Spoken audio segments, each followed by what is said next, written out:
আমরা আছি রাজশাহী উপশহর এলাকায়, যেখানে পাইলট যে তৌকির তার বাড়ির এখানে। এবং আমরা যদি দেখাই যে কিছুক্ষণ আগেই র্যাবের একটি গাড়ি এসে এই পরিবারের যারা তার স্বজনরা ছিলেন তাদেরকে ঢাকার উদ্দেশ্যে নিয়ে গেছেন। এবং স্বজনরা এখানে ছিলেন, তারা যেটি বলছিলেন যে দুর্ঘটনার খবরটি পাওয়ার পরেই তারা এক ধরনের শঙ্কার মধ্যে আছেন এবং তারা স্থানীয় যারা আছেন প্রতিবেশী তারা কামনা করছেন যে এই পাইলট যেন নিরাপদে থাকেন এবং তিনি যেন সুস্থভাবে আবারও পরিবারের মাঝে ফিরে আসতে পারেন, এমন প্রত্যাশা তারা করছে। আমরা একটু এখানে দেখছি যে অনেকেই আসছেন, তারা ছুটে আসছেন। আমরা বিভিন্ন জনের সঙ্গে এখানে কথা বলার একটু চেষ্টাও করব। আমরা একটু কথা বলি, এখানে যারা আছেন স্বজনদের সঙ্গে আমরা একটু কথা বলি, দেখি।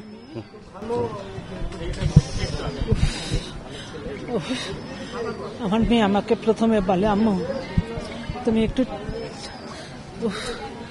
টিভিটা করলে তুমি একটু নিউজ দেখো। আমি বলি যে বাবা কি নিউজ? বলে যে প্রশিক্ষণ বিমান বিধ্বস্ত হয়েছে, তাতে নিউজ দেখলাম বাবা।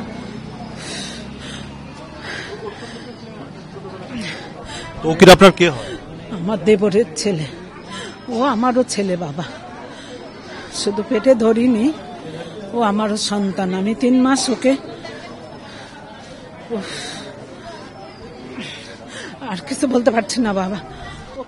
স্বজনরা খুবই আবেগ আপ্লুত এবং আমরা যদি এগুলো দেখি যে এখানে সবাই কথা বলছিলেন, তারা যেটি বলছেন যে খুবই ভালো ছেলে এবং তার যে গ্রামের বাড়ি সেটি চাঁপাইনবাবগঞ্জের এবং পরিবারের সদস্যরা নিয়েই উপশহরের এই বাড়িটিতেই তৌকির থাকতেন।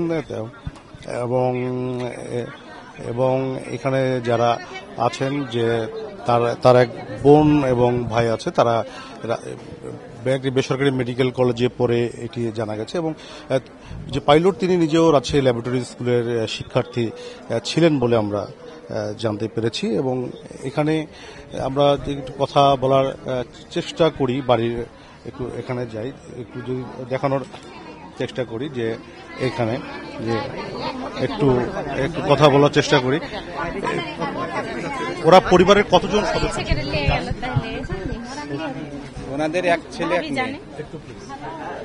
ওনার এক ছেলে এক মেয়ে। তৌকিরের বোন একটাই। জি, তৌকির আহমেদ সাগর। আর আব্বা বিজনেস। জি, বাবা মা সবাই জীবিত আছেন। ওনার আব্বা আম্মা গেলেন, ওনার মামা গেলেন, নানা নানি, বোন জামাই গেলেন। হ্যাঁ, এরা অনেক বছর, 30 বছর হয়ে গেল না ভাবে, 30 বছর মোটামুটি। ল্যাবরেটরিতে পড়া থেকে এখানে না, ছোটবেলা থেকে, বিয়ের পর থেকে এখানেই থাকে। আমরা শুনছি যে তৌকির বিয়ে করছেন। বিয়ে হওয়া ভাবি 3 বছর হয়ে গেল। এটা অনুষ্ঠান মানে 2 বছর হয়ে গেল, মোটামুটি 2 বছর হয়ে গেছে। তাদের কি কোনো সন্তান আছে? না, সন্তান হয়নি। ঢাকায় থাকেন পরিবার নিয়ে? হ্যাঁ। আমরা প্রতিবেশীদের সঙ্গে কথা বলে যতটুকু জানতে পারলাম সেটি হলো যে পরিবারের সদস্যদের নিয়ে তৌকির তিনি ঢাকায় যে এয়ারফোর্সের যে কোয়ার্টার আছে সেখানেই থাকতেন এবং সেখানেই আছেন। আজকে কিছুক্ষণ আগে র্যাবের একটি গাড়িতে করেই তৌকিরের পরিবারকে, তার বাবা মা এবং মামাকে ঢাকায় নিয়ে যাওয়া হয়েছে।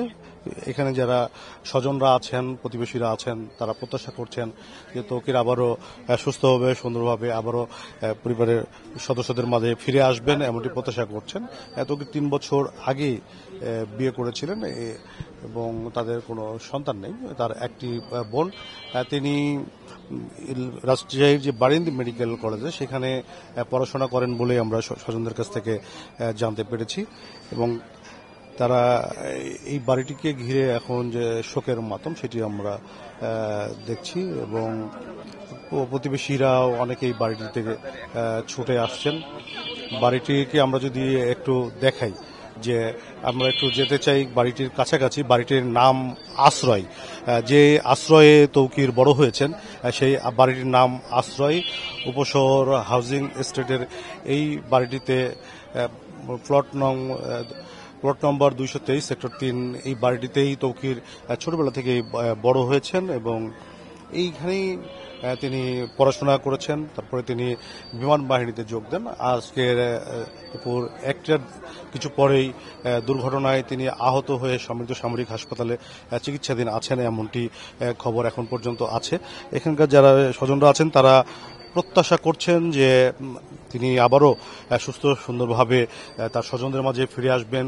এই যে উপশহরের আশ্রয় বাড়িটিতে তিনি আবারও সেখানে ফিরে আসবেন এবং এখানে যারা তাদের স্বজনরা অপেক্ষা করছেন এখনো, সেই স্বজনদের মাঝে তিনি ফিরে আসবেন সেটি প্রত্যাশা করছেন এখানকার যারা আছেন।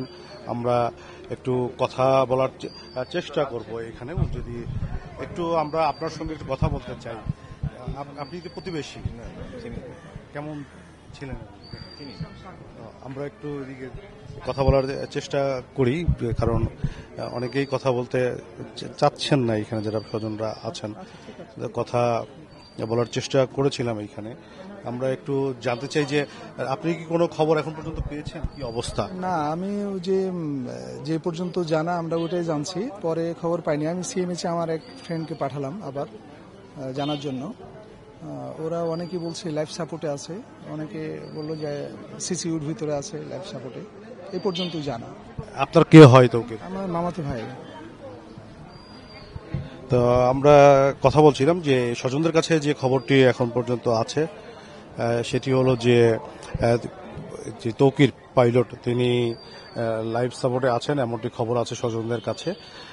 তারা প্রত্যাশা করছেন, দোয়া করছেন, সবাই প্রতিবেশীরাও দোয়া করছেন যে তিনি আবারও যেন সুস্থ স্বাভাবিকভাবে তাদের পরিবারের মাঝে ফিরে আসতে পারেন এবং উপশহরের এই বাড়িটিতে তিনি দীর্ঘদিন ধরে যে আশ্রয়ে বসবাস করেছেন সেই বাড়িতে যেন তিনি আবারও ফিরে আসেন। তো এই প্রত্যাশা করছেন এবং সবাই দোয়া করছেন। তো এই ছিল রাজশাহী থেকে আমার কাছে সর্বশেষ।